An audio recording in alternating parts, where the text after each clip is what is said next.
Yeah. Again, Yeah. So friends, today our Thinking Thursday has Dr. Purvi Vijay. She's a consulting homeopath, a clinical nutritionist, and you have her email and her number right here on the slide. You'd like, you can just copy it down. I'd like to take this opportunity to show my gratitude to Purvi. She's my niece and I've seen her grow up into a very compassionate and loving person. She's always there for the family. Whenever we need any help, I can call her up. Anybody can call her up. And she's a very gentle, soft-spoken person. Very, very, very kind-hearted is what I've always noticed. Her grandmother is 95. And I know that for any time that she needs help, Purvi's right there. So I'm truly happy to introduce her, and she has her own consulting practice. She is one doctor who speaks to her client and even sends the medicine by courier. So if you want to consult her, you can, and of course she will send the medicine by courier.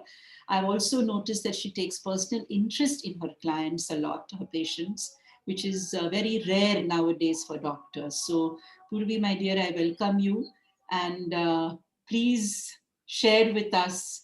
Our platform here is Maximum Women, so that's why women's issues is something I want you to talk about. Nutrition at various stages of the for women, and of course men are most welcome to hear, so that we can be helped by you. So Purvi, on to you, my dear. Thank you so much, Trupti, for a wonderful introduction. I am touched by your kind words. Well, good evening, friends. It's nice to, I'm also thankful that I've been given the opportunity to be in this on this forum and to address all of you and kind of try and make this into a discussion whereby it's not only me who's sharing my last 20 years of experience as a homeopath, as well as a clinical nutritionist, but I would like to also get your feedback after you listen to the lecture on what has been your experience in your different stages of womanhood. So to let me begin with one fundamental question, and that is, what do most of us do when we are unwell? It could be anything: headache, um, loose motions, fever, back pain, aches here and there. What's the first thing which most of us would land up doing? Anyone like to share? Have lots of water. Pardon? Have a lot of water. Okay, great. What else? I like to sleep. Rest. Yeah. Great. Sleep. So I'm already talking to an evolved group. Okay, sleep, water. What else? No, generally we get disturbed. Yes, so rest. Right. Head pain, body pain. So what do we do? Like fever, loose motions, headache. What is the first thing which most of the population? We pop in a tablet. Right. So it's medication. And I feel that's the first fundamental mistake which most of us land up doing. Why? Because we are forgetting that all illnesses don't need medication and that the body has an innate and an inherent capacity to heal itself. Right? So some illnesses do not require medication. Some require just rest and sleep and water, like you put in. Some illnesses may require minimal medication. Some may require aggressive medication, aggressive treatment. And then there are some illnesses which not only require treatment, but a multifactorial approach. And most often it is women who face that because of the hormones. So as a practitioner, being a practitioner of a holistic science, the approach towards helping patients has always, in their journey to health, has always been holistic too. As homeopaths, rather let me put it as homeopathy believes that we cannot separate the mind, body, and soul. As humans, we are all this together. And the definition for disease means dis-ease when you are not at ease. It could be at the level of mind, at the level of body, or at the level of emotions, soul, or spirit. So, if not at ease is disease, then when you are at ease at the level of mind, body, and soul, you experience a sense of well being. So, we are here to speak on women. Women are supposed to inherently be vibrant all through their lives. That's how we are, and that's how we are supposed to be. And what keeps us vibrant is our hormones. Women are all about hormones, right? And it is this balance. The balance is the key to maintain this equilibrium between your mind, your body, and soul that will make your hormones happy and function to its optimum level. Next slide.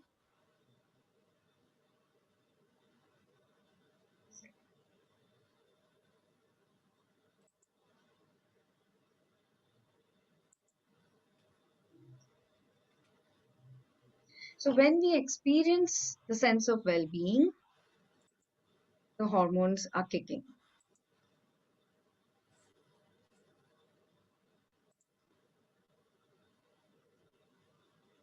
So, this is the life cycle of the woman, right? You can see right since birth to rest in peace. But unfortunately, the rest in peace only comes when we are no more. What we really actually require is peace on and off at every stage of our lives so that we maintain our health.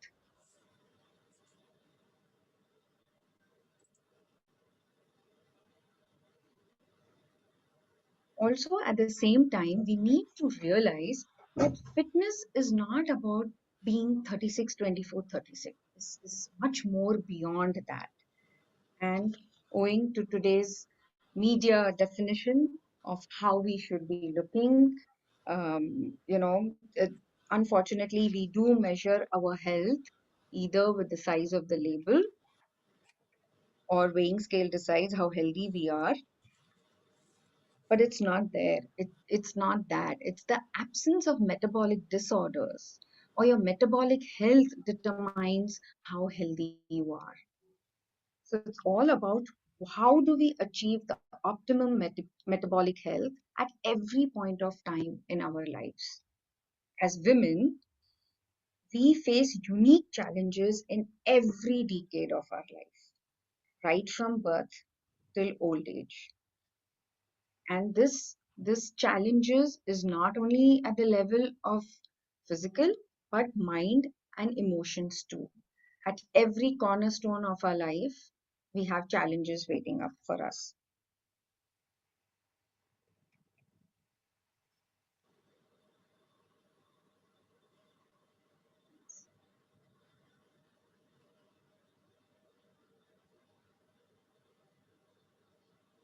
Now, balance at what level? Balance is the key. You need to nourish your physical body.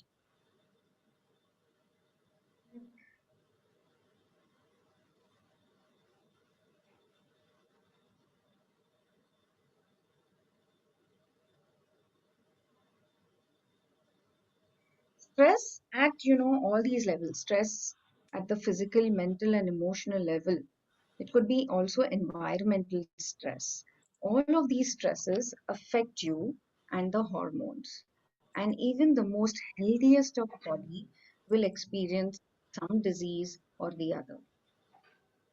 So, as an approach to the patient, when we take an intense and most of you would have seen homeopaths by now, and a homeopath who's practicing classical homeopathy will get into a detailed case taking at all at the level of mind, body, and emotions.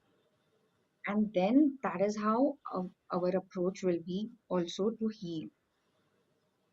As a group, you all have been involved in looking into the mind and the emotions, and you all have been having various workshops.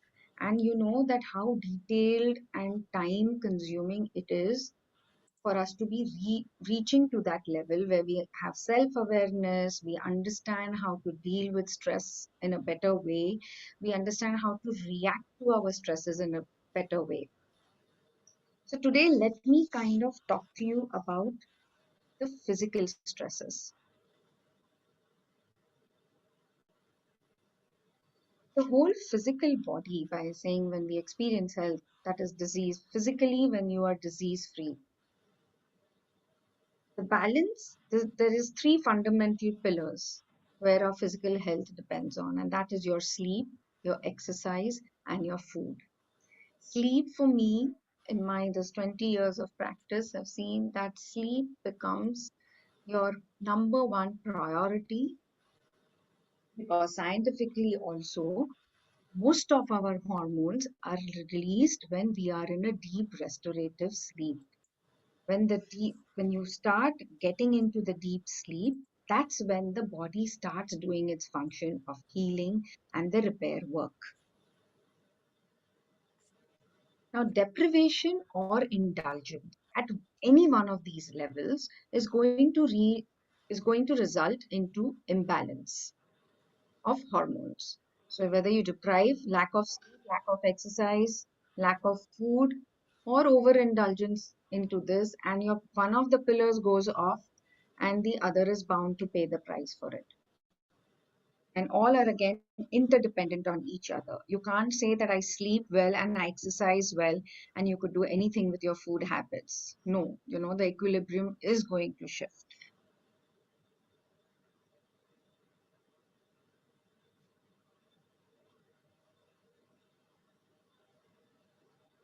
So the growth hormone, right from the time of birth,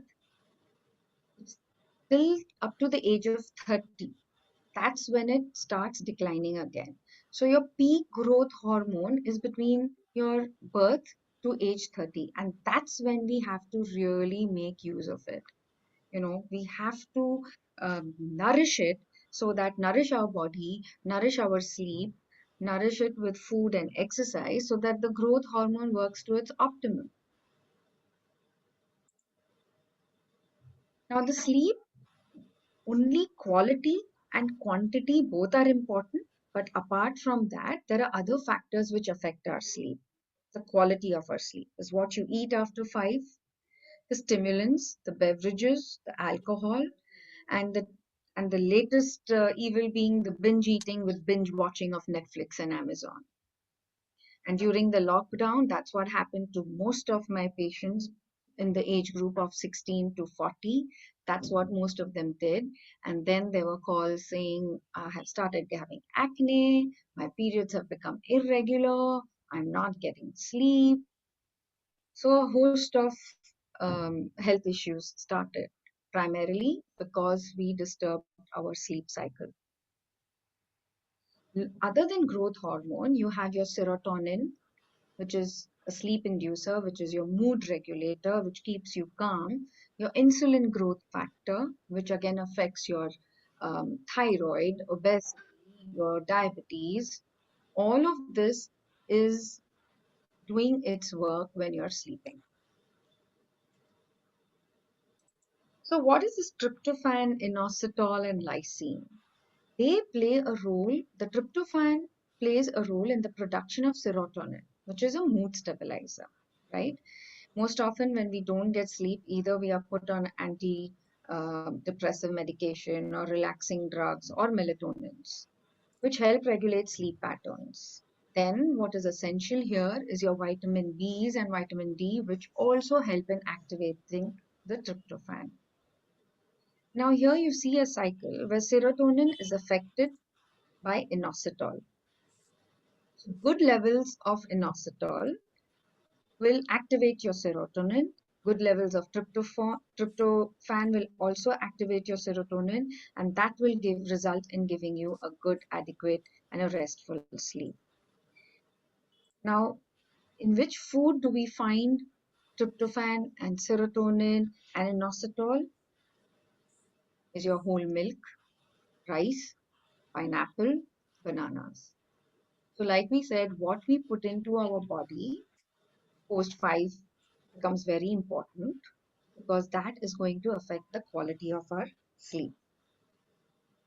The serotonin starts to release towards evening, right? And then that's when the body is supposed to start to calm down.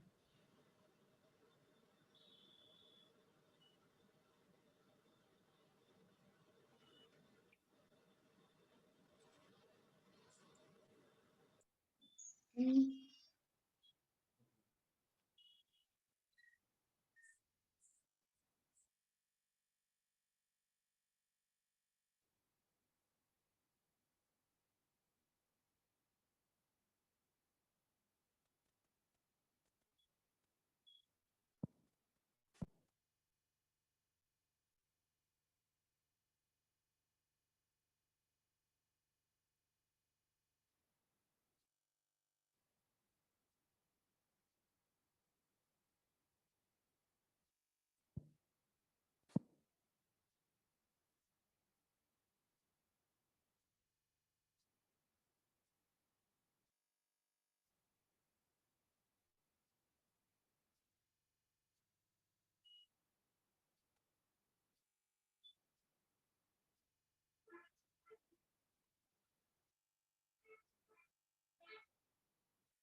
Ma'am, Hear me?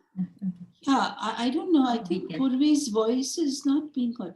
Purvi, we Can you can't hear hear me? you. Can you hear me now? Ma'am, yes, Yeah, yes. yeah. Now we Yeah, can hear. yeah. Ma'am, Please. actually, she was on mute Oh, earlier. Yeah, oh, yeah. oh. Please, huh? My Okay. mistake. Yeah. Yeah. Can you hear Ah, me now? yes, yes, yes. Perfect. Yeah.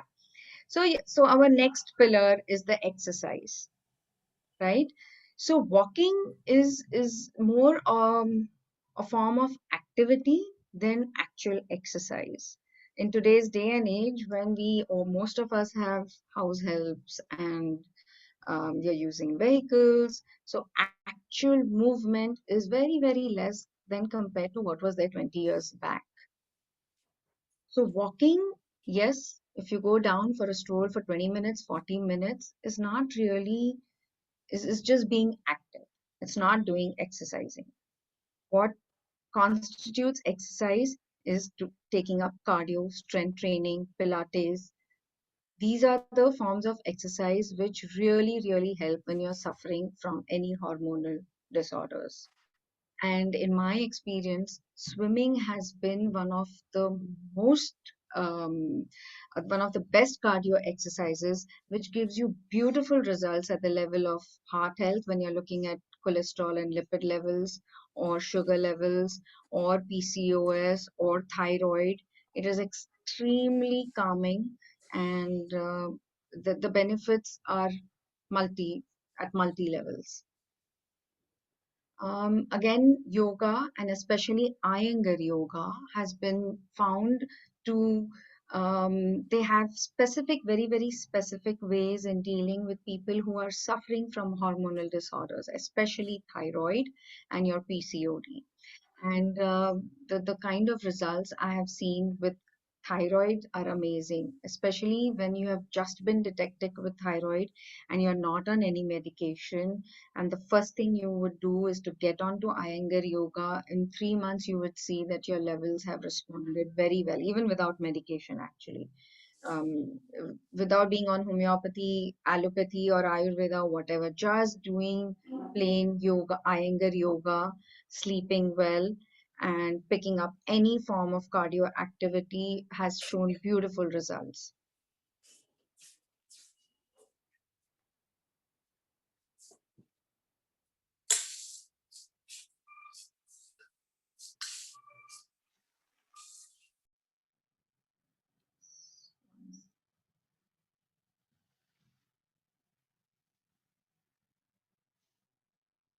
So, coming to the topic of food, the most spoken about, right? And we all know that food can be preventive or curative. It can be used as medicine or poison. And the same food which is used as medicine can turn into poison when we overuse and abuse. And the classic example I can give you is that of haldi, especially during lockdown. That is what most of us did, using it in kadas, using haldi with water, having haldi in milk, using raw haldi. So that led to a lot of skin issues. It led to a lot of patients had excessive bleeding because haldi is very heaty in nature. They had skin issues. So that was a classic example of how a food which is preventive can turn into something which can cause health issues. Here,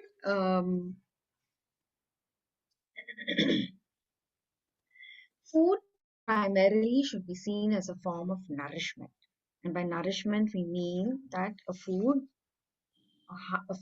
which is very high in its nutritive value will be nourishing for the body. When the pranic value of the food is high and it's fresh, seasonal, from diverse groups, then its nutritive value will be high with least amounts of additives.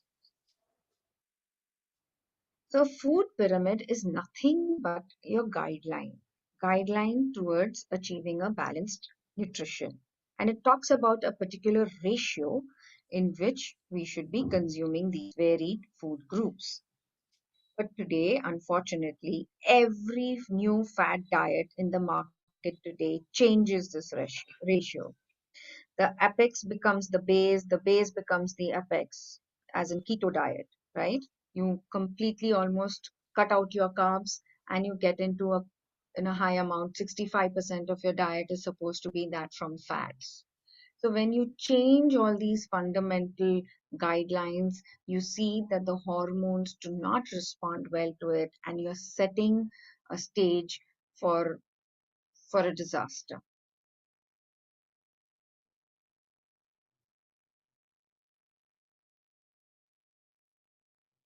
Let me give you an example here. Just a month back, I had an 18-month-old boy come in with his parents, and he had this complaint of eczema all over his body. Otherwise, he was a healthy kid. And the parents, you know, were like, we like as a homeopath, we get into the nature of the child, pregnancy history, how is the home environment, what time does the child wake up, sleep, the smallest of details is looked into. And then seen that in terms of food, the child, so again, the three pillars of foundation: sleep, the child is sleeping at 11:30 in the night and waking up at 8:30 in the morning. Um, doesn't have a very good and a restful sleep. At the level of food, the child, the first thing which the child is having on waking up is mangoes in the last 3 months. And on questioning the parents, like, from where are you all getting mangoes? It is not the season for mangoes. And they have been getting some mangoes, some North African imported mangoes. And the child has been having that every single day. The child has been having yogurt, not home set yogurt, but the ones which are available, your epigamia and all processed again, which comes with its own additives and preservatives, right? Bone vita, without bone vita, the child doesn't drink milk. Again, these are milk additives which are very high on added sugars. Unfortunately, the parents equate, today's generation equates the value of the food, the MRP, with the nutrition. The higher the value, and they feel it's more nutritious for the child. But no, it's not. And so I did not give any medication, and I said, first you need to correct all of these: the sleep, the food. These two things need to be really corrected, and advise them on that. And thereafter, we get on to homeopathy to treat, because this in itself, when you correct these patterns, then the disease in itself will come down. The intensity comes down, and then only what needs to be treated, we are able to see that, because otherwise it is masked by incorrect habits.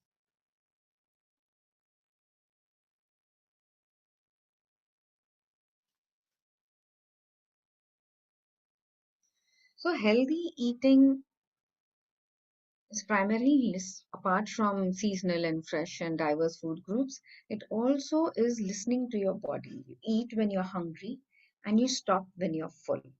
That is very, very important.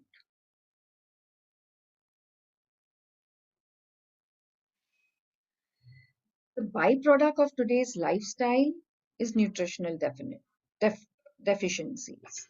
See, when we change the macro and the micro on our food plates, or we indulge and deprive ourselves of one of the nutrients, then we are again setting stage for hormonal issues, because all our hormones are dependent on every single of this nutrient, the carbs, the proteins, the fats, the vitamins, the minerals. All the hormones are dependent on all of these, and only then, when they get all of this, do they function at their optimum level. So the macro, as the name suggests, is your carb, protein, and fats, meaning it's required in larger quantities. And vitamins and minerals are micro, means required in lesser quantities, nevertheless required, because without the micronutrients, you will not have efficient metabolism of carb, protein, and fats.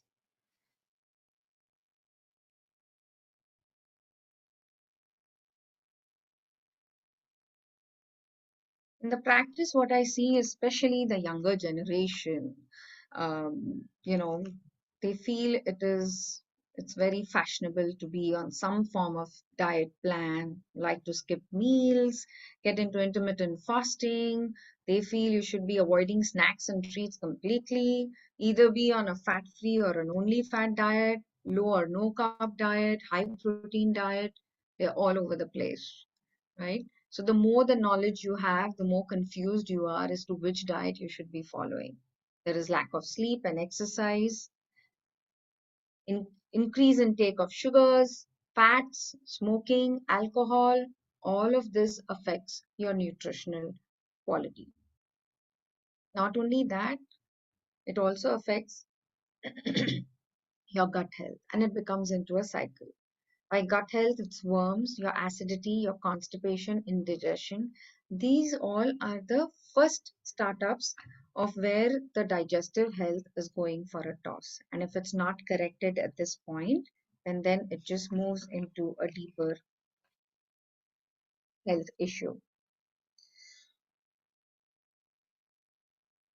So here we see that this whole acne, dry skin, PMS, bloating, obesity, these are the initial signs of what is to come later, and that's your fatty liver, your lipid profile going for a toss, that's your cholesterol and triglycerides, thyroid, PCOS, and diabetes, just to name some of the major metabolic disorders which we are seeing. And it's scary, because it's almost becoming like an epidemic, where every single household will have at least one of this, either a fatty liver or lipid issue or a thyroid case or a PCOS case.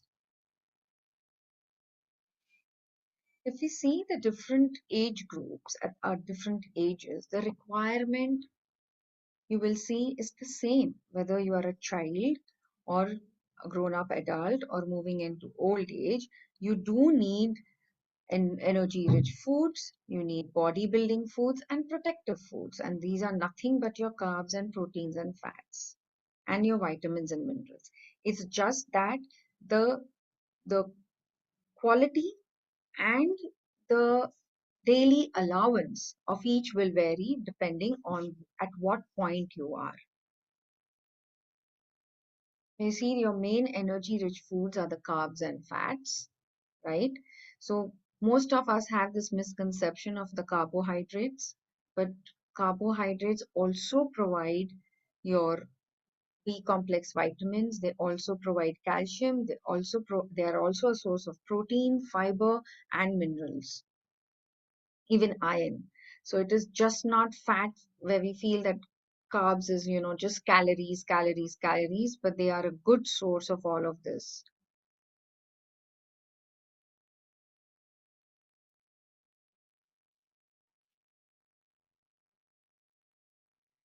So children coming to the first life cycle, as kids, 0 to 10 years, milk, we start our lives with milk. And milk is one of the is called a wholesome, it's called a meal by itself because it gives you carbs, proteins, fats, and most of the minerals and vitamins, right? Milk and milk products. So that is why it is called meal by itself.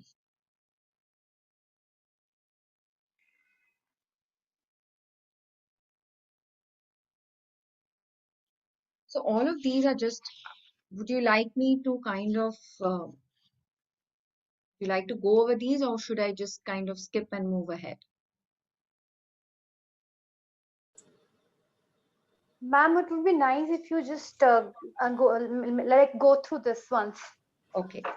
So most of us have kids, right? Yes. And we are confused today that we have so much of information on milk, and it is causing bad issues to our hormones, and cows are being fed with the hormones, which in turn is affecting our hormones. Yes, partly it is true, but if you make sure from where you're sourcing your milk, especially the kind of milk, and the kind of milk which you should be sourcing is your A2 milk, the gir cow milk, the cow which has a hump, right? That's what is there since time immemorial. So that milk is actually a milk which is most often and obviously organic in nature. You source out that and you will see the benefits even with diabetics and even with people who have cholesterol issues. You will see a shift and a change because A2 is a protein which helps in reducing your cholesterol. It helps in diabetes. It helps in improving insulin response too. When it comes to kids, or not only kids, this is what we have, whatever you've been eating from the age group of 0 to 10, you just continue eating that. Yes, the proportions may vary depending on what age group you are, but the foods remain the same. You do not change it because these are foods which are very highly nutrient dense and they provide you with all the vitamins. And that is why today vitamin B12 and vitamin D is become like an epidemic. Every patient who sees me, I have to tell them to get their B12, their hemoglobin, and their vitamin D checked because 7 out of 10 patients are deficient in this, and that's where our problem starts. It's the nutritional deficiency which predisposes us to metabolic disorders because the entire metabolism is based on your carbs and fats, and so when you deprive your body of this, the hormones go into a frenzy. Coming to khadi shakkar and jaggery, banana, mango, jackfruit, all seasonal fruits are good, but why banana, mango, and jackfruit? Banana and mango are two fruits which can be mixed with milk, okay, or can be had with food. And that is why when you're growing up, this becomes, and banana is primarily a powerhouse of everything again. And we also saw that banana is also a source of tryptophan, and uh, so you know that it's going to give you a better sleep, right? Your rice is again a source of inositol, lysine, and tryptophan, and that's the reason most of the kids or even adults should be making the rice as the part of their dinner. So you have a scientific explanation as to why rice should be eaten at dinner time because you can see what effect it has on your sleep and the quality of sleep. The jackfruit again has a huge impact on your hormones, right? So where it becomes important at the time of puberty, it becomes important at the time when you're considering to conceive, during pregnancy, or even during menopause, because it's very, very important for the hormones. It has certain phytoestrogen ability as well as other micronutrients which really help your hormones to function better. Your mangoes are very rich in vitamin A, vitamin E, right? So very good for your skin and hair. Rice again, very good for your skin and hair. And how? It has been proved, and it is there if you Google it, that Southeast Asian women, your Japan and your China, they're all rice eaters, and you see the quality of hair they have. And currently, um, one of my patients recently sent me a YouTube video asking if she could wash her hair and her face with rice water because she was suffering from a lot of hair fall and there was acne. And but she was not willing to eat rice. She was willing to use it externally, but not internally. So that's where we are going wrong, because skin and hair again is very dear to most. I mean, it affects our confidence levels. It's the whole. It affects our whole being. And but we are not willing to do what it takes because we are all guided by the fad diets today. And so I had to really convince her to start eating rice and get her into this whole, teach her this whole concept of nutrition and lack of how nutritional deficiency give rise. So this is something which we need to do for all our kids, because the peer pressure and this, the social media pressure is so high that they are guided by all of this and not that what should, I mean, what is of true nutrition is all our regular Indian staple diet, and we should be sticking to that. Nachni again, very high in calcium and becomes very important um, all through your life. And you know that women need calcium for their bone health. And there's another myth here where most often we feel once we touch at age of 40 that we should be start popping calcium pills. No, you should be doing that up to the age of 30, because up to the age of 30 is when you have a maximum of growth hormone being secreted, and the growth hormone, what it's going to do is make your bone have sufficient calcium and vitamin D for the later part of your life.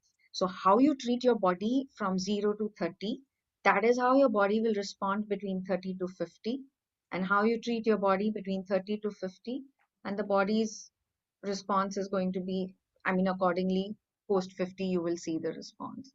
So we need to save up for your menopause, but that has to be between the 0 and 30. So you have to have foods rich in calcium.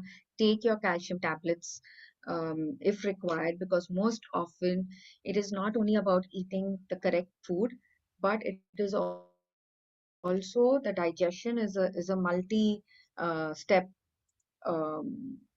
process where you have ingestion of food, then you have assimilation, absorption, metabolization, and then excretion, right?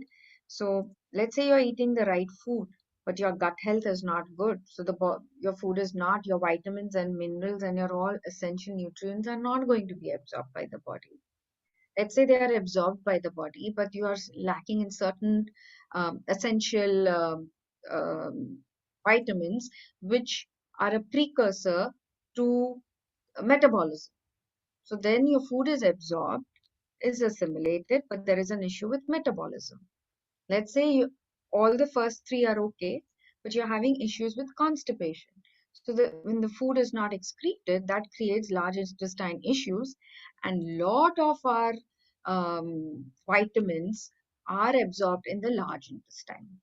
So it is a complicated process, and the the way we simplify it is we just stick to our food pyramid or our Indian thali primarily, and make sure that we are eating nutritious food, because all the food what we have been eating, as all the food which comes in your Indian staple diet is very, very nutritious, and it gives you all that your body needs.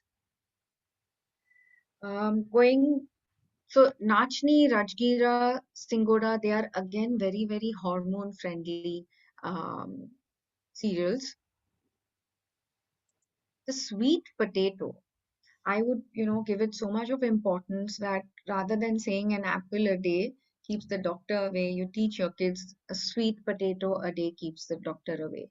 Because it practically, again, gives you every single thing. It's excellent for your gut health and your hormonal health. All the yams, in fact, um,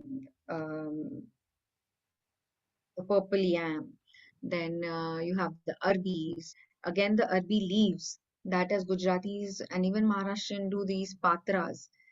They are very, very high in bioavailable iron and all the other minerals which help in absorbing the iron, right? So it's again a misconception that spinach is high in iron. Yes, it has iron content, but the form of iron present in spinach is not bioavailable, means the body cannot absorb it as much, right? So then you need to add vitamin C to that in order to make it more bioavailable. So your coconut, sweet potato and green peas again is very, very good, especially at the times of menopause, for thyroid, for PCOS, because it contains good amount of selenium, and selenium is again required at those times to make the metabolism very effective. If you want to detox for any reason, sugarcane is your answer. That's what we do during jaundice also. Traditionally, we were given sugarcane juice. So the excretion of the bile would, of the bilirubin would be um, high. But sugarcane juice had in the winter months will have amazing effects on the skin at any age. And that is one of the things which I strongly suggest for all people who have issues with acne, dryness of skin, um, pigmentation, because it's primarily a liver cleanser. Again, beetroot is a decent source of iron if you're talking only of iron, but it has everything else which makes us absorb iron. It has vitamin A, it's very rich in vitamin C. So again, if you're looking at a source of iron, your beetroot is better than the spinach because it has everything in it. And this then increases that your body will be able to absorb the iron from the beetroot in a far better way than it does from spinach. Your Chavanprash, Sattu, the Til. So all these are even very, very important for your PCOD also. So you can see that the food remains the same, whether you are, is very good for children. It's very good in every age group. Yes, the quantity may vary depending on your age, depending on what are your activity levels, and many other factors, but the food groups remain the same. Most of us have been, we are at a loss of what to give the kid, but kind of we don't need to because you can see the most of the items remaining over here. I mean, what I've shown over here are enough for the kids as to work as snack fillers in between the main meals. And these are all nutrient rich. When you think of calories, when it comes to kids, you need to see that a snack is not an empty calorie. So everything which is processed and coming out of packets are empty calories and they don't have nutrition.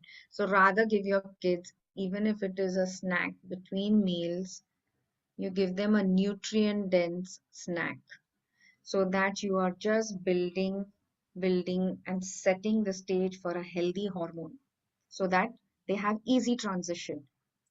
The 0 to 10 becomes very important because you go into puberty and that's when our female hormones are going to kick in, right? And if you've been good with your sleep, with your food, and with your exercise, you will flow through the puberty, the first period, and the following teenage years very, very smoothly without issues.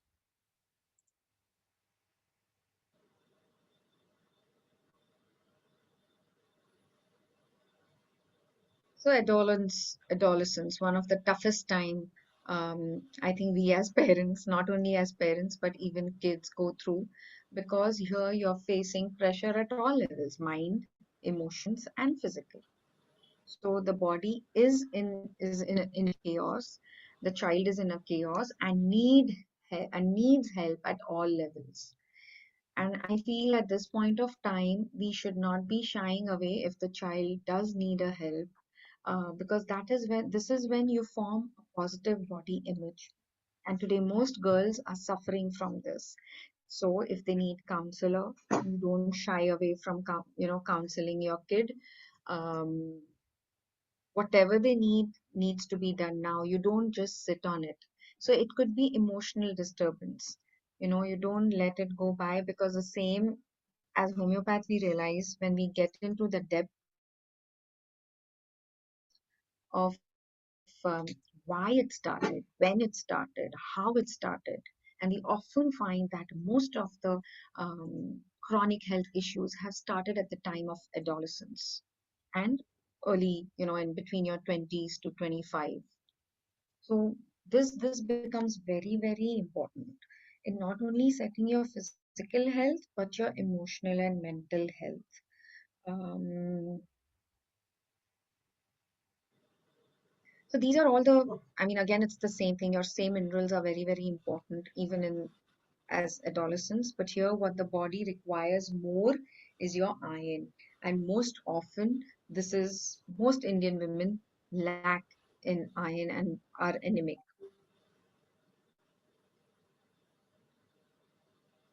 Kids really need to, the young generation really needs to be told that when you are on a diet, what you've lost is only the days and the time of your life, but the weight what you've lost is always going to come back because it's not sustainable.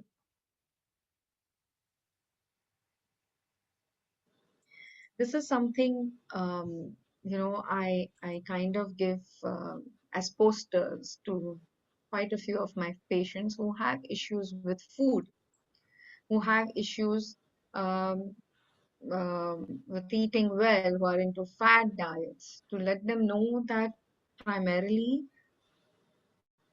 our hormones respond to love, right? Whether it's at emotional level, whether it's just somebody expressing even at physical level, our hormones respond to that. And so at the same time, it's going to respond when you're going to eat well, because that is an act of self-love. And I feel this is very, very important. I think most of us should have it as a poster at our homes. So this is what I've encountered in my practice. Either it's obesity or undernutrition or anemic, or they are having severe PMS. And all of this is only arising primarily because of your food habits and sleep habits and exercise. So let's say food is in place, but sleep and exercise is not placed, then the body is not going to absorb and assimilate. So all these three pillars of foundation, your sleep, food, as well as exercise, are all interdependent on each other. So this is something now that we have seen is the first advice given to people with acne is to cut nails. And I've seen that the moment they cut nails, believe me, at least the skin clears off by 10 to 15%. Your skin clears off. Water intake. You restrict your beverages and added sugar fats. You get into your food the ghee, cashews, kokum, banana, your white makhan. White makhan works like an antioxidant, very rich in vitamin A, and works beautifully with dry skin and acne, and hold the facial texture changes. Sesame seeds. Again, here I also tell them sometimes, if possible, to get the bitter neem leaves. And if you remember, as kids, when we would suffer from chicken pox, we've all probably taken bath with this water. So to kind of, rinse their face with bitter neem leaf water, and they do have good results. Citrus fruits again become very important because they have limonoids in them, just like your kadi patta and your bitter neem. These all are rich in limonoids, and limonoids work wonders for your skin to get rid of the acne. Kadi patta can be had in various ways, and it has effects even on cholesterol. So if you were to, the one way is to just chew few leaves, empty stomach in the morning. The other, obviously, we add to our food as tadka. The third thing is to make a thick chutney out of kadi patta and have it with rice and ghee. The South Indians do it. And the kadi patta again, so to that chutney, they will add good tender fresh coconut and urad dal, little spices, and have that. So you can have that on a daily basis. So that's going to affect your health, hair, as well as the skin. The other thing is having gulkand, half teaspoon after lunch, half teaspoon after dinner, and you will see it's a very good for your acidity. It works like an antacid, like a magic. And you can try it, all those, I mean, any of y'all suffering from, acidity, let's say, even if you've just gone, not otherwise suffering, but you've gone for a dinner outside and have had heavy to eat, come back home and just have half a teaspoon of gulkand, or have a pan which has gulkand, and you will see that you'll be good and that the acidity will not surface. The other thing which works um, for pigmentation, especially during menopause, dull skin, during with thyroid, with PCOD, is your almond oil and kesar. You can buy a almond oil and kesar separately and mix it at home, or you can buy it outside, is available. And you will see, you use it for 3 months. You apply it lightly on the skin, facial skin, before you sleep at night, and in the morning wash it off. And over a period of 3 to 6 months, you will see people telling you that they have they see a little glow on your face. There's a different kind of the skin appears different.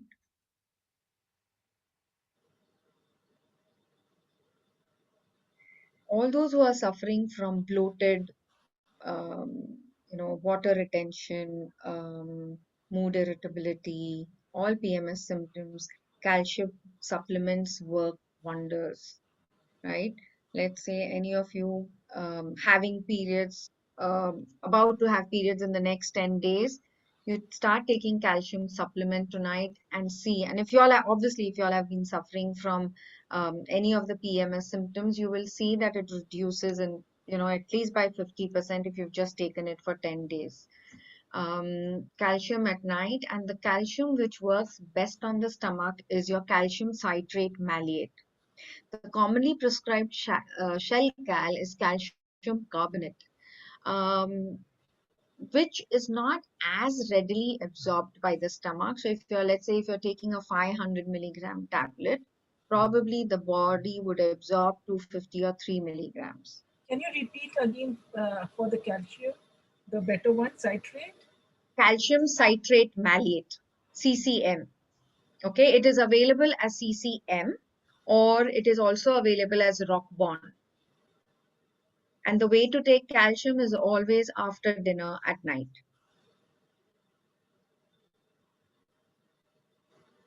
Your magnesium again acts as a sleep inducer. You sleep really well.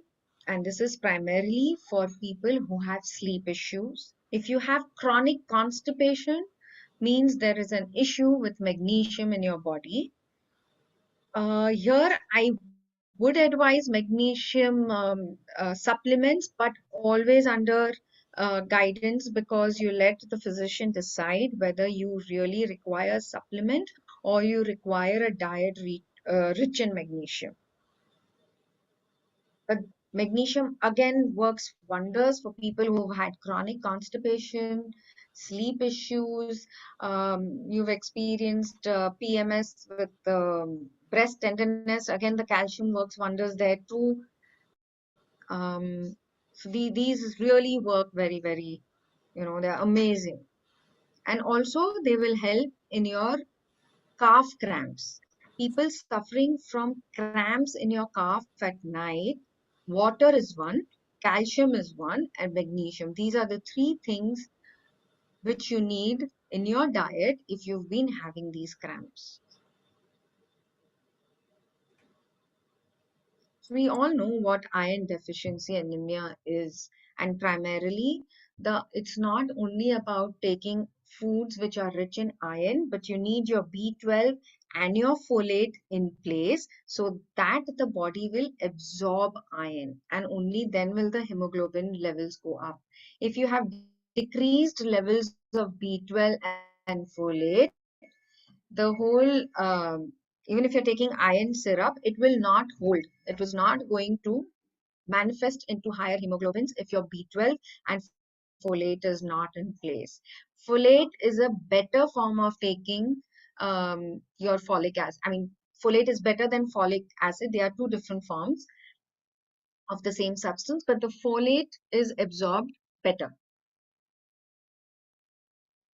And what affects our nutrition is also parasitic infections, which is seen in kids. I mean, we miss that in kids because many of the kids do have worm infestation, and sometimes all that we need to do is just deworm there, and there, the whole nutrition is back in its place, the absorption of the nutrition.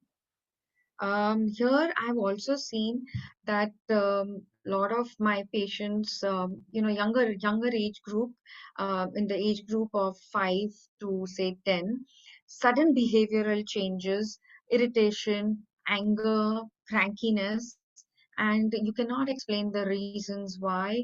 You need to get a blood test done and see if they are suffering from lower hemoglobin levels, because it affects behavior too. Your iron levels affect behavior too. It affects your cognitive functions too. So, kids with ADHD, kids with autism, you need to see the the nutrition profile, because not only the iron, but the omega-3 and omega-6. And we've seen the autistic and the ADHD kids have the whole hyperactivity come down by at least 15 to 20%. Um, if the diet is lacking in this, then you must give supplements. You can do the supplementation and you will see the response.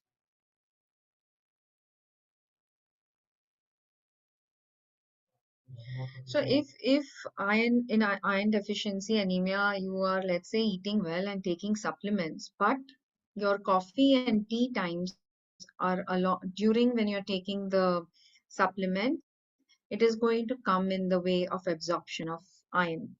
So remember that also matters. Excess of iron in tea is going to deplete your B12, and it is going to deplete your iron too. Excess of tea and coffee.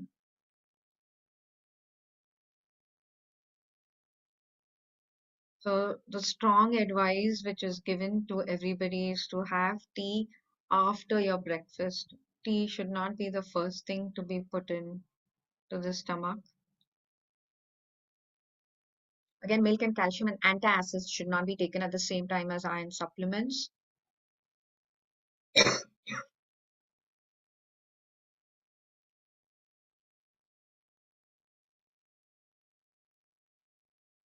Should I just kind of pass through, because I think we're running out of time. It's already 9. Should I move on to other? Main is your thyroid and PCOS. Should I move on to that? Yeah, sure, Purvi. Go Yes, ahead, go ma'am. ahead. Yeah, we can do that.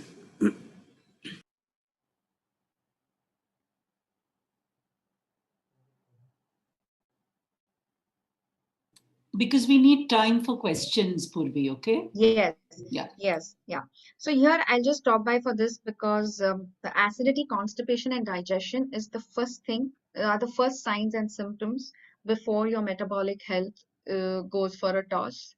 And I'll show you the recipe. I'll put up the recipe for this Kada, which has worked wonders for every single person who has taken that, and they have gone off antacids, and they've not had to take anything for constipation, and the digestion has improved multifold.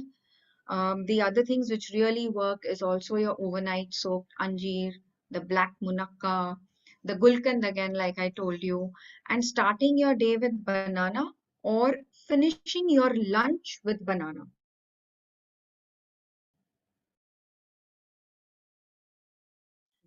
That also works wonders, and especially with kids. Then you add spoons of soft powder, half teaspoon of methi seeds, pinch of salt, one pepper, one clove, and a tiny piece of cinnamon, and you let it boil till the 1 glass of water is reduced to half a glass. You switch off the pudina and jaggery to taste as per your taste. You cover it with a lid and stand it for 5 minutes, 10 minutes, and then you strain and drink. This is the first thing you need to do on waking up. And actually, you could replace your tea, morning tea, and evening 4 o'clock tea with this Kada. And I can almost give 100% guarantee that there won't be a single person who is not going to respond well to this.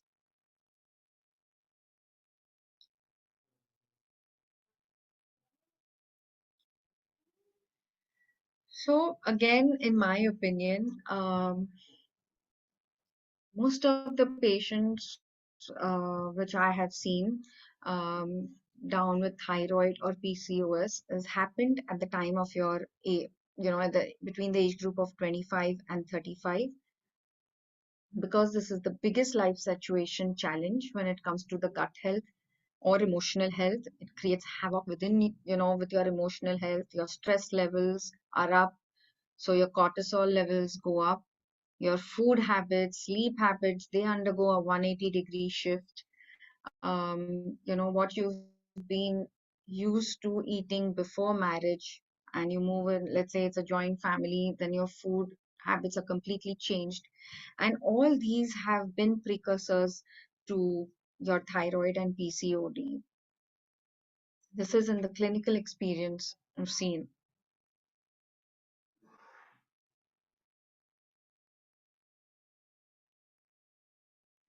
So these terms are very, very used interchangeably, but PCOD is polycystic ovarian disease, where you don't have ovaries functioning at their peak capacity. So most often you will only see irregular periods over here and nothing else.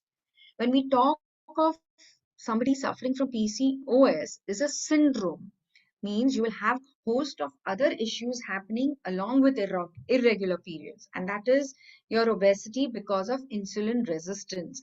The insulin resistance becomes your number one evil over here, and it's something which is very difficult to handle, especially if you waited long time in taking action.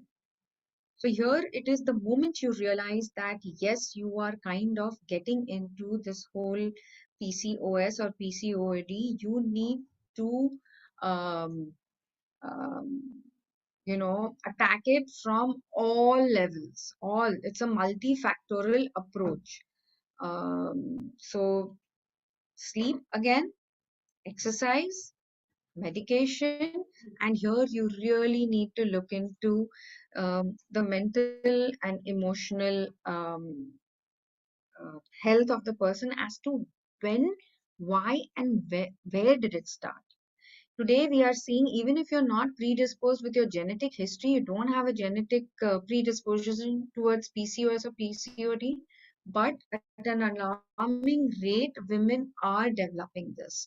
So as a homeopath and what I've seen in my clinical practice, that it has to do with your emotional health. Yes, the food and the exercise and the sleep, they are all important factors, but most often the when, why, where, what, all has to do with an emotional predisposition. Here, the biggest mistake we make is elimination of carbs. For a common man, PCOD or thyroid means go off the carbs because you have started gaining weight. So, what happens is that the body starts using proteins and fats as a source of energy because you're not giving carbs. So, the body now turns towards all the protein, nutrients, and the fats and takes that as a source of energy. So proteins are actually, what is the job of protein? Is to be present in sufficient amounts to perform their function. One of their major function is in production of all your female hormones. The ovaries have to do everything the ovary has to do with is protein. So if the protein is going to do the job of the carb, it's not going to, so the protein's work is going to suffer, and that is primarily your hormones. So you do not eliminate carbs, you have right carbs, that is your unprocessed carbs, when combined with fats and proteins, will slow down the release of blood sugar and improve insulin response. So here what we've seen is that the fat loss, especially from the abdominal area, makes, when you're dealing with PCOS, makes the ovaries function better.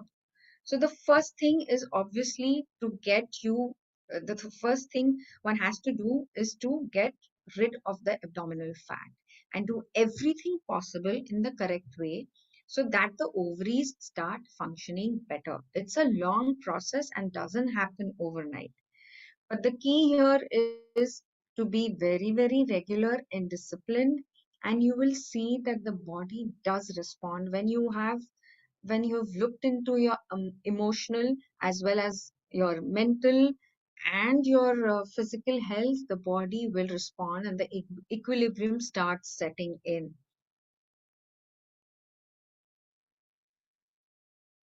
Again, you see here that most of the doctors today have started prescribing inositol tablets, which is naturally present in your rice. And what do we do when we have the, the thyroid and the PCOD? We go off the rice. That is what we do.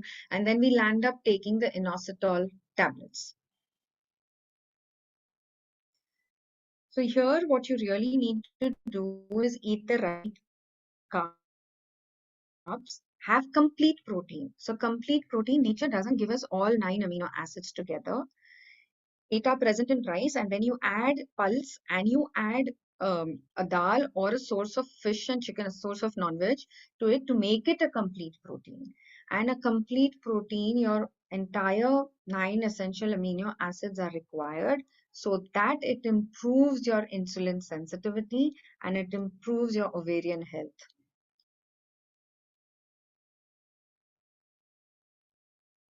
Again, your B12 becomes very, very important because what eventually happens with your PCOS or your thyroid is it affects your heart or your lipids.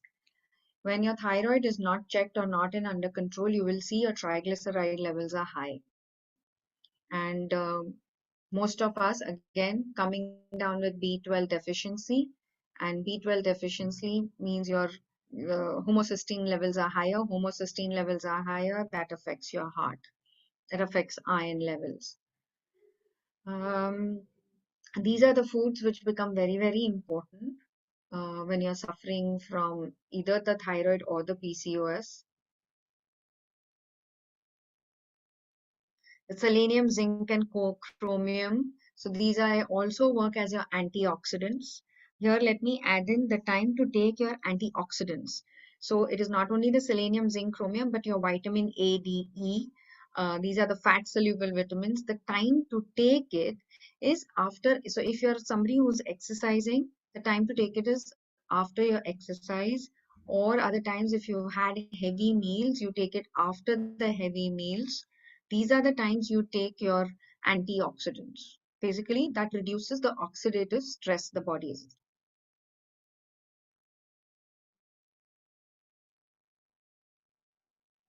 These are all the food which are again very important for both your PCOD and your thyroid, in short, your hormonal health.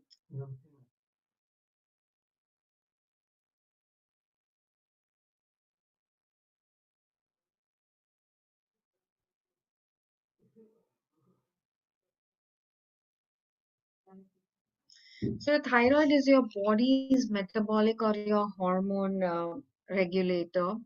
And here, let me just guide you here that most of us, most physicians are in a hurry to put you on a medication.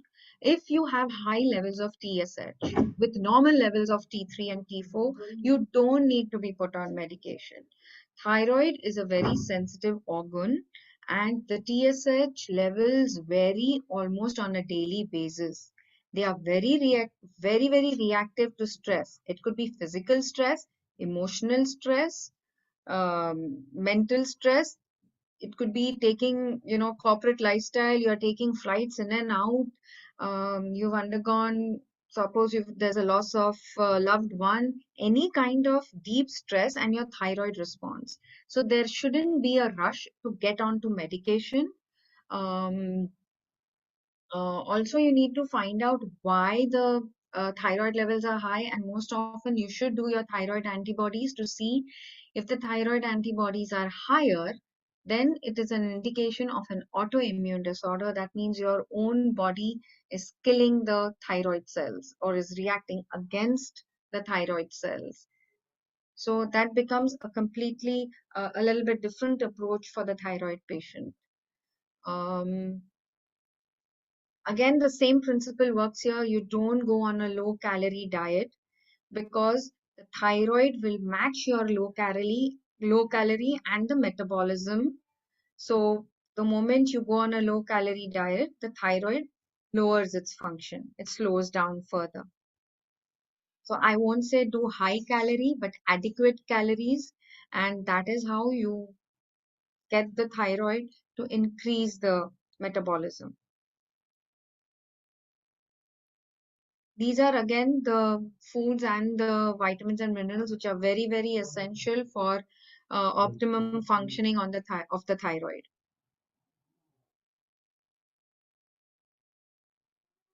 Again, your vitamin B6. So your vitamin B's are very important. Your vitamin D is very important, and both these are responsible for your metabolic health. So, and today all of you know that most of us are suffering from this deficiency.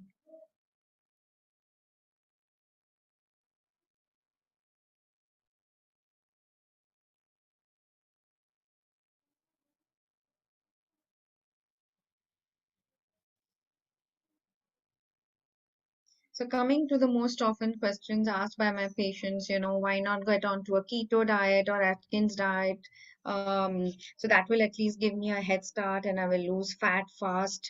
But I feel these are short term and they may offer weight loss results in a short term, but they most often land up increasing the amount of health issues which you'll end up facing later. There's a lot of hair loss, skin suffers. Not only that, it has a toll. If you've had a rapid weight loss in a very short time, it affects your cardiac muscles too. Um, they all alter your metabolism because all these fat diets lower your calorie intake. They take away the carbs from your diet.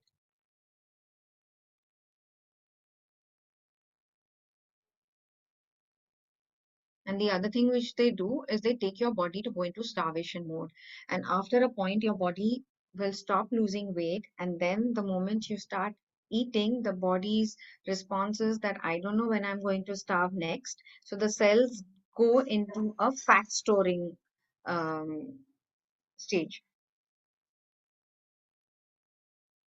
I feel they should all come with a statutory warning of fat diets are just injurious to health, and you better do it at your own risk.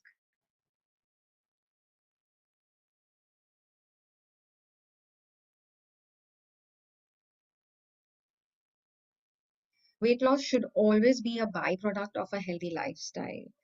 And your parameters should always be your metabolic health, and that is your lipid profile, how good your kidney is, how good your liver is functioning. These should be your parameters, your thyroid, your menstrual health, your skin, your hair. These should be the parameters which tell you how healthy you are, and not your weighing scale and not the label size. I think we can stop here and get on to any question answers.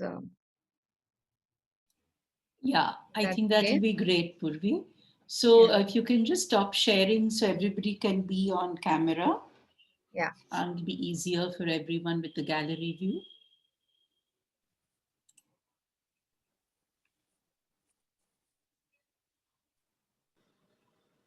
Great. Okay. So any questions? I think there were some questions in the chat which came Okay. up initially. So Pankaj was asking that how do you find if the milk is in the market is A2? You spoke about some A2 milk. So can you just Yes, A2 milk. talk on So that? Yeah. primarily yeah, so you will have to do that personal, R&D and find out from where the milk person is sourcing. Hmm. I agree it is difficult, and in today's day and age where there is so much of, milawat going on and so much of all of this going on. So So more, can they what I find have it from found the is whatever. internet? From the internet you can find Yes, out? yes, Okay. yes, you can find out from the internet. You have milk distributors, and you can even actually make a day trip and go see their farms. I have done it. Okay. Yeah. Um, Excuse me, ma'am. Yes. Ma'am, A2 milk is available, even ghee is available online. So they Yes. are distributing it, and I secured this for my daughter, so it's easily available, ma'am. oh, wonderful. Very nice. Yeah. Any other question? Can you please raise your hand so that, one by one, you all can ask questions. Okay. Divraj, why don't you ask?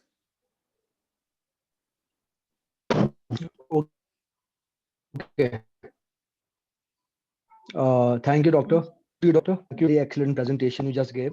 So I have a interesting, according to me, it's an Mm. interesting question I wanted to ask you. I have a Yeah. domestic help. He's got a daughter who's only 16 years old and she weighs only 36 Okay. kilos. Now the concern is she's a Mm. vegetarian and she's, I think she's thoroughly underweight and Okay. they live in the village. So from that economic Okay. side, that socio-economic Mm. concern is Yeah. also there. So I Mm. was just wondering how what kind of food can we put her on? That's one of the major questions I asked. And the other question which I have, if I'll just quickly put it across, Mm. is I mentioned my sister. She's lactose intolerant. She's gluten intolerant. She's she's got PCOD. She's allergic to garlic. Everything she's allergic to, it Mm. seems. Mm. So I've just got these few questions which I really needed to Okay. ask you. And So, yeah, when it comes to the case of your sister, you see there are multiple issues. How old is she? she's 42. Yeah. So obviously at that age, not only you're facing other hormonal, because you're entering into your perimenopausal as well as menopausal phase. So this is only going to kind of, become multifold. So you need to seek a professional help for this, because this is not something which could be, especially because she's lactose intolerant and she has other health issues. So she does need, she will need to be worked on at everything. And for that, you will need to seek professional help. Right. And not only in terms of nutrition and diet, but also you should consider either Ayurveda or homeopathy. She's tried everything. I don't know, but Okay. nothing seems to help her. Okay. But at least So I has really she don't know. tried, getting on to professional training? taking help of professional physical trainers as well as seeking help with the diet. These are the first two things which she could first start on. Okay. Okay. And Okay. for And your what about for your domestic help? domestic help, so well, if they are in the village, they actually have, you know, they have everything which is nutritious, um, at their beck and call. Like you have bananas, coconut, nachni. This is practically grown in every village. Okay. Mm-hmm. Um, Mm-hmm. they also have a lot of other seasonal fruits. If she's in a Konkan region, they have access to cashews. All of so these all are going to help her hormonal health. I wouldn't go very much by the weight, as long as she's feeling healthy and she is not having any menstrual issues. She should be okay. Okay. She lives in the mountains, Okay. basically in Himachal Pradesh. So it's an Okay. apple growing belt. She gets lots of apples. Apple is not an issue. Yeah. But being from a Brahmin family, Mm. they're totally vegetarian. So that was my major concern. So even if they are vegetarian, that's fine. You have, I mean, they have access to millets, to rice, to all of those things. So whatever is locally grown there, in fact, will be good for her.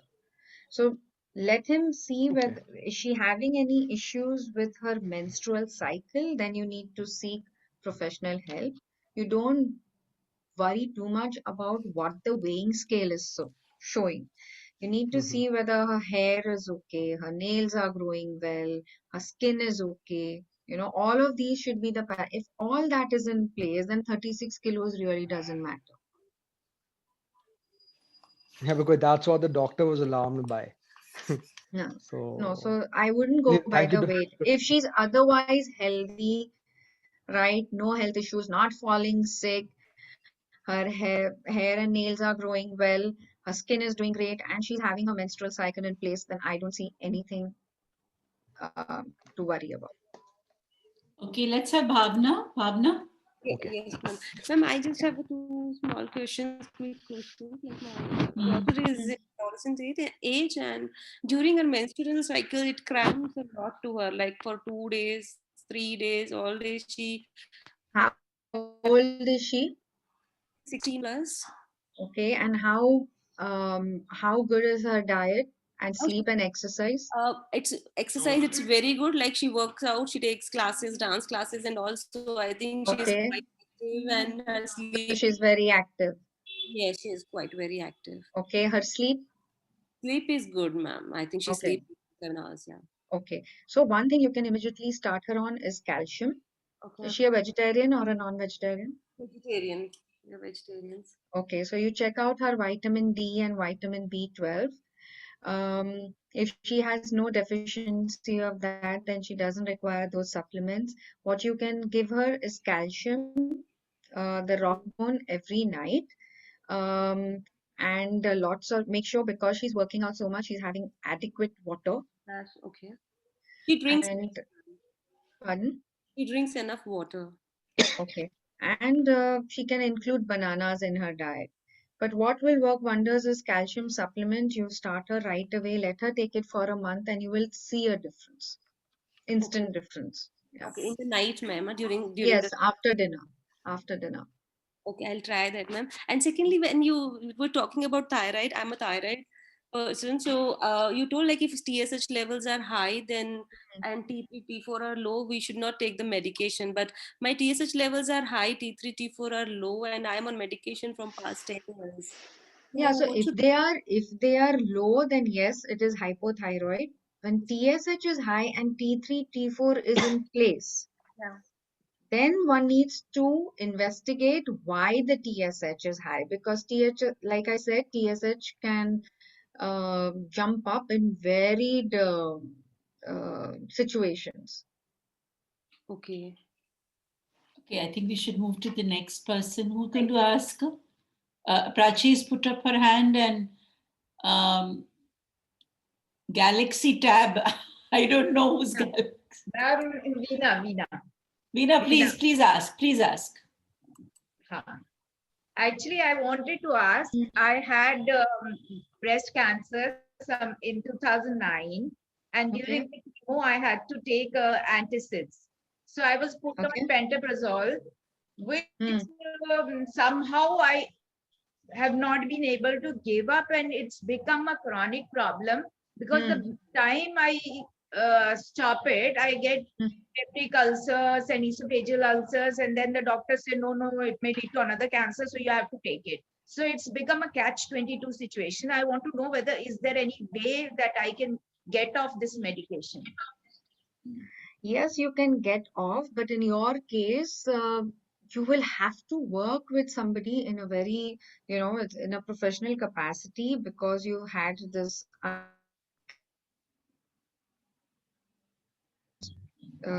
there is a scare of this whole ulcer thing happening. That means the levels are very, very high. So there is a little bit of lot of gut health correction which is required. But yes, it is you can get off it. It's not something which you can't. And the Kada is something which you should start trying. That I will start from. That you must start trying. Give it a month and you see how you're feeling in the stomach. There will be a good, like sometimes when you feel sattvic when you had something. I don't know if you all have experienced it, but you just feel so good within, and that is what it will um, create. And that is the first thing which you should start doing, in fact. And you try the gulkan. These are the two things along with the soaked black munakka. You get that in place first. This gulkan, when is it to be had? Like, You can have it half teaspoon after lunch and half teaspoon after dinner. Just half teaspoon is enough. okay. Go ahead, Prachi. Yeah. Recently, what had happened, I have this history of thyroid, but it's Hmm. all on and off thyroid, hypothyroid. So it's always on and off. Like 1 year I'll have thyroid, then 1 year I'm off medication because I don't have thyroid. So recently, last year, I was developed with fibroadenoma. Hmm. So initially it was on only one side, right side, two. Hmm. Hmm. Later on, it started developing in the left side also too. But it's not like I can't feel that.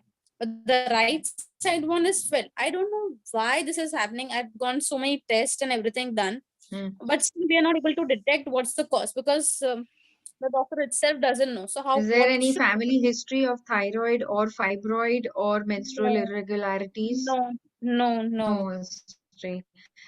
Is your life full of stress? Initially yes, it was before. Hmm. So somewhere that needs to be viewed into, and kind of again, like you need help at that point of time to get over whatever has happened in the past. Okay. So you will need a multifactorial approach again, because there is underlying hormones are going haywire, and you have to help it in every way, right? So it's Okay. not only the food, but you will have to look into why it is happening, where is it coming from. Okay. Okay. And Parinita.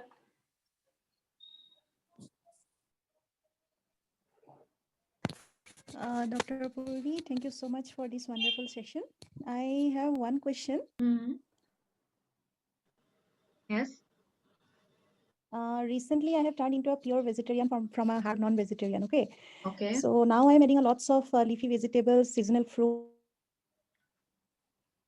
and also ghee into my diet. But my family is persistently forcing me that I should again start having all those non-vegetarian diet because they are into it and they think that I am going to get undernourished, or maybe I'll be developing some kind of health issues. So I just don't know what to say. So Hmm. my suggestion is psychological issues for what? Like what to say when I think about starting because of their force, means when they practically force me, just you try, you eat like that. When I think Okay. about that, I So feel like eating raw meat and So I'll something tell like you, the this. issue is not vegetarian or non-vegetarian, but from whatever you've spoken, the issue is to stand your ground with them and Hmm. do what you feel is right for yourself. That is the issue here. Yeah. It has nothing to do with veg and non-veg. Both will be good for you. It depends on your choice. So the issue Yeah, here but is not the food, but the whole issue with them.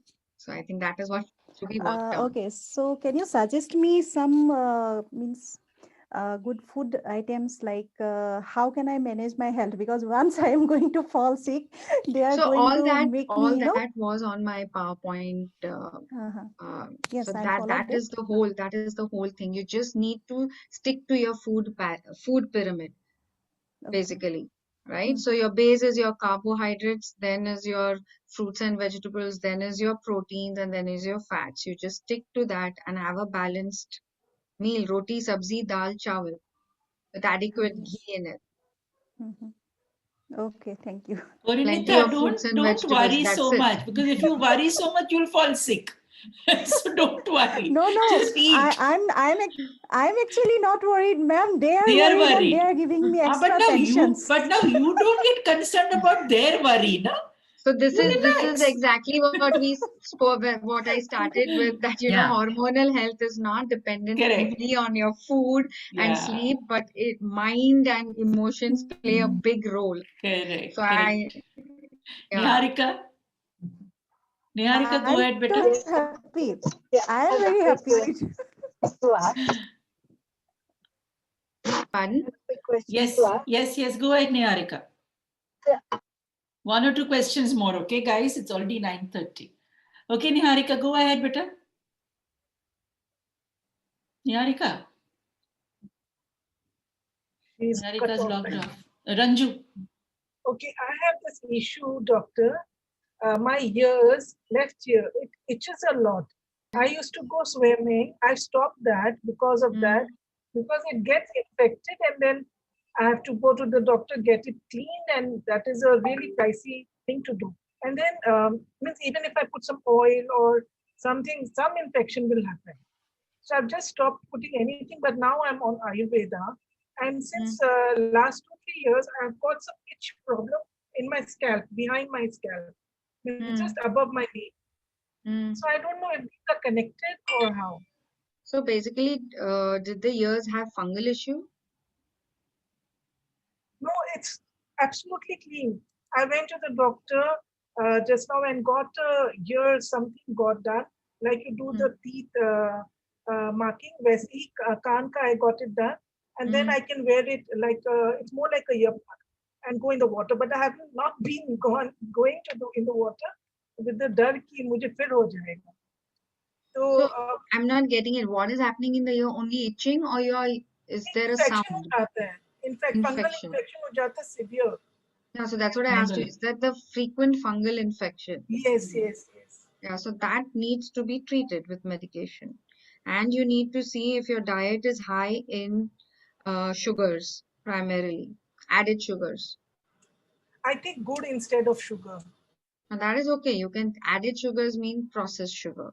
So if your diet is high in processed foods, packaged foods, No, nothing. I just cook at home all the okay. time.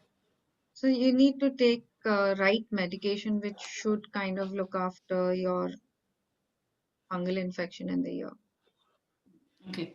And it's very itchy Dipali. all the time. If there's no infection, it's very itchy. Yeah. Okay. Dipali.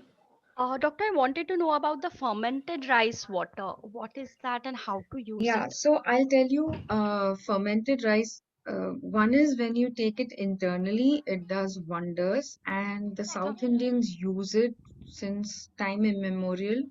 The rice which is left over in the night, they will add water to it, and you keep it outside overnight, and in the morning, then you do you give it a chop of uh, rye and kadhi patta and oil, and you can mix it with little dahi and kind of make it your breakfast option. And that will have, because it is fermented, it will have your B12 also in it. Is So the water raw rice soaked or the boiled water? No, so I'm talking about leftover rice. So there are two ways of doing it. One is to take it internally, and the other, what we are talking of external application, is raw rice.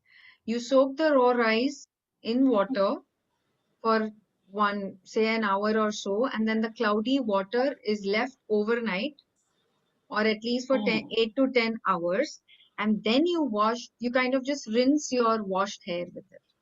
If Okay. you want to use it externally, it is uncooked rice, but internally has far better effects, and that is cooked rice. Okay, thank you, ma'am. Okay, Ruchi, quick, better, quick. Yeah, ma'am, good evening, ma'am. I have just got one query. My daughter, she's around 4 years old, right? And there is constant change of weather in Delhi NCR, and lot the doctors have approached. मतलब they are not able to cure. मतलब मेरे को from the month of April till the month of October, I have to give her that Monter LC tablet, and that one more for the coughlets. अगर मैंने इनमें से एनालेग्रा, मतलब ये तीनों टैबलेट्स तो उसको खाना ही खाना है, otherwise the situation is so aggravated that she'll develop fever, and then fever उसका tendency by birth goes to the head. So I would like to consult to you, क्योंकि होम्योपैथ मैंने यहाँ ट्राई किया उसको, since I have heard, अभी आपका सुना मैंने, you go to the depth of the root of the thing. I would love to consult you later, or after the session is over. Please guide me on this, because not only her, there are a lot of children out around here. Are you using any insecticides, pesticides, any good night? Are you using any such thing? No, ma'am. Okay, because that is at least one of the commonest cause in Bombay. The Ruchi moment will speak to you later, Purvi. Ruchi will speak to you later. Yes, my dear, you have logged off Niharika. Actually, all does it have a bad effect regarding that? Pardon? Yes. You all put good night and all, so is that a bad thing? Yes, absolutely. These are, at the end of the day, they are insecticides and pesticides. And I ma'am, would if it not has got something recommend to do them. with diet, so yeah, I'll talk to you later about Ruchi, it. बाद में बात करना बेटा. जी ma'am, ji. Okay, go ahead, Niharika. You logged off, beta. Yeah, sorry for the interruption and getting disconnected. So I have a quick question. Like my gym instructor always propagates that milk is poison, should take. And all humans can extract out of milk is just fat and water. I wanted to take your take on that. Well, in my PowerPoint presentation, you've seen that the first thing is milk, and the first thing what the child has after the breastfeeding is milk. It's a wholesome, it's the only food which gives you everything.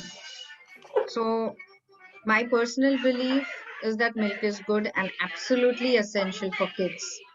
And what about adults? Even for adults, is it good for adults? It's good for adults, but that I would leave it to, if not milk, you can at least have milk products like paneer and dahi and ghee and all of that. That is a must. Okay, Bhavya has had his hand raised for quite some time. Bhavya? Bhavya, go ahead. Are you still there? Yes, ask ma'am. And Ruchi are same. So I think. Bhavya? Bhavya, are you still there? Ma'am, my tab is broken. It's my daughter's phone. Okay. All right. I think we should wind up. It's been quite a long session. So thank you, Purvi. It was wonderful, very informative, and a lot of things to take back from your talk. I think a lot of the medical aspects that we don't understand about diet and nutrition and magnesium and selenium and all these words, I think you've really explained it so well. And like I said, you can always get back to her. The number and the email was shared. Yeah. So if you didn't write it, I'll just ask her to send, I'll share it with y'all on the group. And so thank you, everybody. Next Thursday, we have Dr. Naidu with us, who's a fantastic person, a friend of mine, close friend of mine also. We're going to be talking on a wonderful kind of therapy called core somatic healing. I'll put some videos and testimonials of his patients. I think it will excite you all, and please invite people for next Thursday's talk. Okay? Thank you.